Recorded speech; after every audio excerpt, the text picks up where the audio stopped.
আহক বন্ধু বান্ধৱীসকল, আজি আমি যাওঁ অসমৰ গৌৰৱ নগাঁও জিলাত থকা মহামৃত্যুঞ্জয় মন্দিৰলৈ।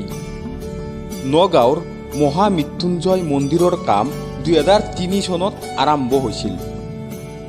আচাৰ্য ভৃগুগিৰি মহাৰাজৰ নেতৃত্বত 2003 চনৰ পৰা আৰম্ভ কৰা হৈছিল এই মন্দিৰৰ কাম। এই মন্দিৰৰ প্ৰতিষ্ঠা দিৱসত তামিলনাডুৰ পৰা প্ৰায় 250 জনৰো অধিক পূজাৰী পূজা কৰিবলৈ আহিছিল। এই মন্দিৰটো পৃথিৱীৰ আটাইতকৈ ডাঙৰ শিৱলিংগ বুলি কোৱা হয়, যাৰ উচ্চতা হৈছে প্ৰায় 126 ফুট।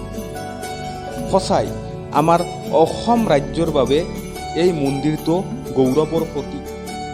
যদি আপোনালোকে এতিয়ালৈ এই মন্দিৰলৈ অহা নাই, এবাৰ আহক, সঁচাই মন ভাল লাগি যাব। বহুত ধুনীয়াকৈ বনাইছে, যোনে এই মন্দিৰটো বনাইছে। সঁচাই আমাৰ বাবে বহুত গৌৰৱৰ কথা যে অসমত এনেকুৱা এটা আটক ধুনীয়া মন্দিৰ আছে। আমি দূৰলৈ যাব নালাগে, আমাৰ ওচৰতে ইমান ধুনীয়া এটা মন্দিৰ আছে। সঁচাই দেখি মন ভাল লাগিব। বন্ধু বান্ধৱীসকল, আপোনালোকে বাৰু কেতিয়াবা এইটো মন্দিৰলৈ আহি পাইছেনে? যদি আহি পাইছে কমেণ্টত জনাবচোন।